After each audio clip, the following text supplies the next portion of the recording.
وآل محمد اللهم صل على محمد وآل محمد اللهم صل على محمد. The Prophet alayhi salatu wasalam is talking with his companion Muaz ibn Jabal radiyallahu ta'ala anhu. And the hadith is recorded in the Sunan of Abi Dawood. And he says, sallallahu ta'ala alayhi wa sallam, Umranu Bayt al-Maqdis kharabu Yathrib. Kharabu Yathrib khurujul Malhama. Khurujul Malhama Fathul Constantiniya. Fathul Constantiniya Khurujul Dajjal.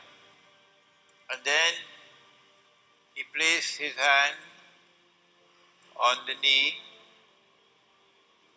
of Muaz ibn Jabal and he said, "This is as true as I am touching you, O kama qal." Umranu Bayt al-Maqdis. The hadith begins with Jerusalem. That when Bayt al-Maqdis or Jerusalem is Umran, it's built up, it's flourishing.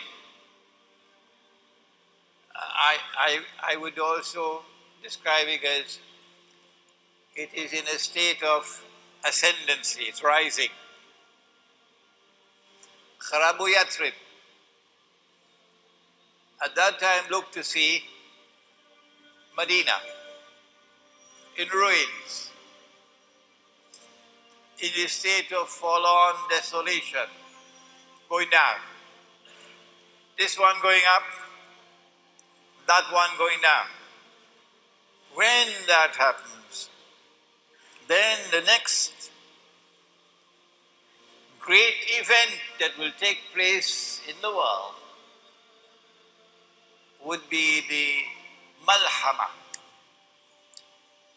And there are Muslims who ask, what is Malhama?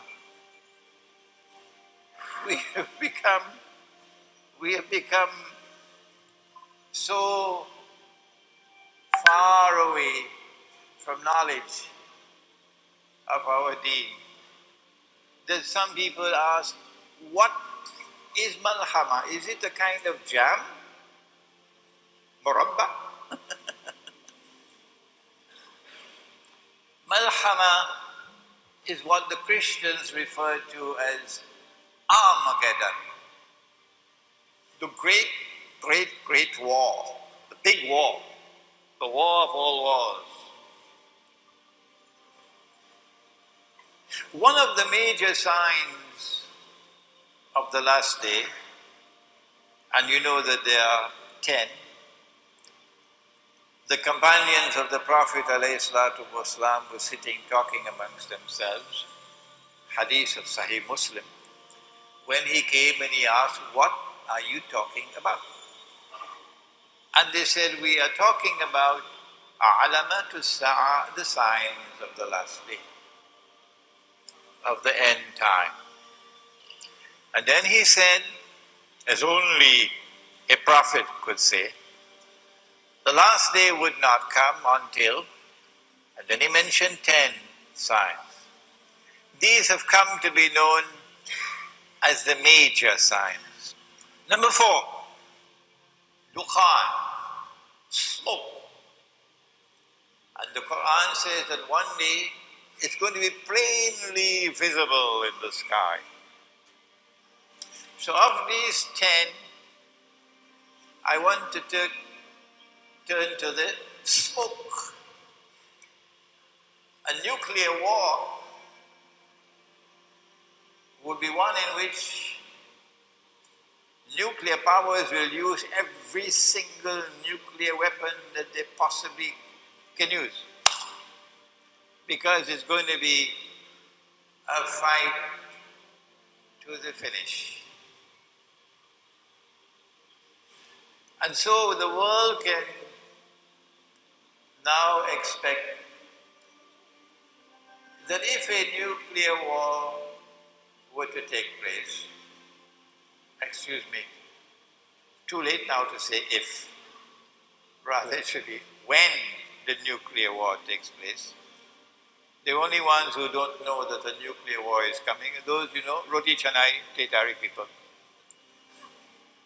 When the nuclear war takes place, because they've already declared war on Russia.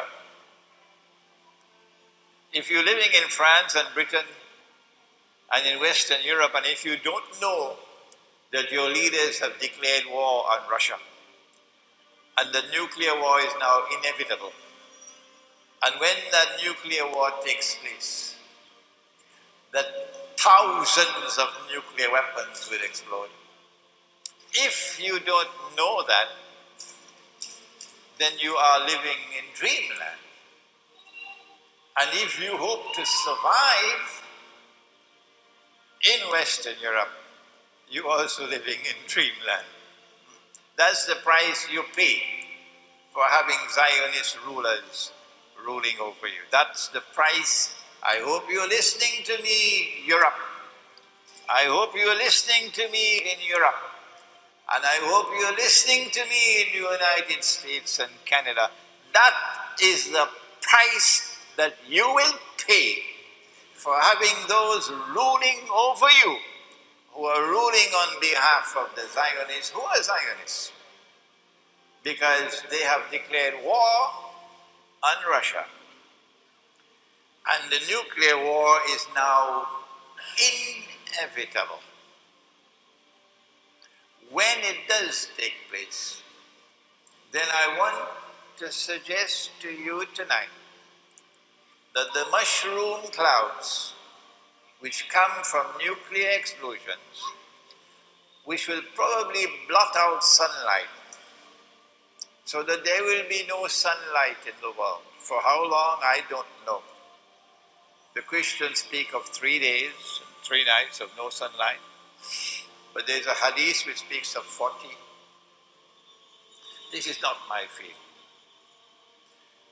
I want to suggest to you tonight, for you to think about it, that when the Prophet ﷺ spoke about smoke, dukhan, is one of the signs of the last day, that he was referring to the mushroom clouds which will come from nuclear war, the Malhama. So if you live in the cities, it's going to be anarchy. It's going to be hell in the cities. And on that day when hell breaks out in the towns and cities, on that day when all hell breaks out in the towns and cities, then you will remember Suratul Isra, where Allah says, وَإِن مِّن قَرْيَةٍ إِلَّا نَحْنُ مُهْلِكُوهَا قَبْلَ يَوْمِ الْقِيَامَةِ أَوْ مُعَذِّبُوهَا عَذَابًا شَدِيدًا كَانَ ذَلِكَ فِي الْكِتَابِ مَسْطُورًا. And not a single town and city will escape. We'll destroy them all. And those which are not destroyed will be punished with terrible, terrible punishment. And this is something inscribed in the book.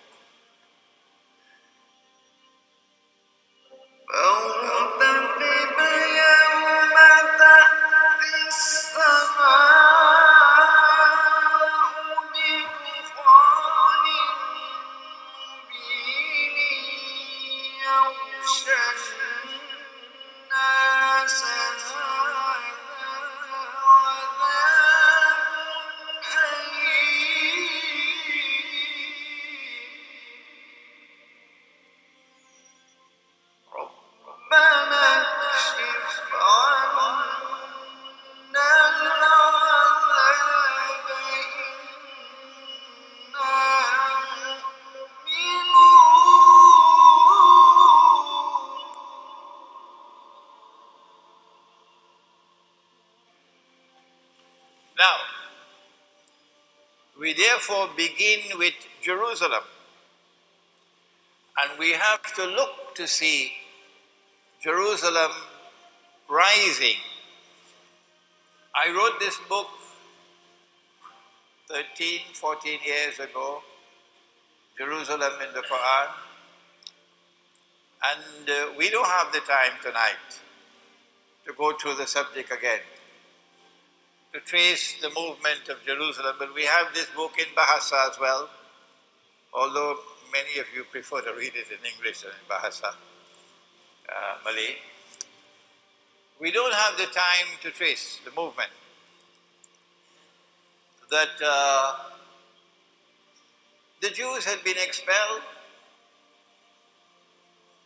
they had been in exile for 2,000 years. And then, stage one, Jerusalem is conquered. For them it was liberated. Stage two, the Jews come back to reclaim Jerusalem as their own. It's rising, isn't it? It's rising. Stage three, a state of Israel is restored in the Holy Land. It's rising. And now, except for those who are just eating roti canai and drinking teh tarik, the rest of us know that Israel controls the United States Congress. And any American president that steps out of line, like John F. Kennedy, you know what happens to them. You know how they respond, don't you? You know how they respond, don't you?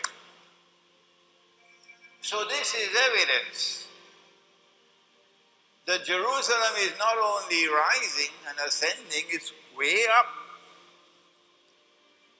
How much further must it go up? Must Israel replace the United States as the next ruling state in the world? Must Pax Judaica replace Pax Americana, as Pax Americana had replaced Pax Britannica? Before the stage is set, we know that Medina is in ruins today.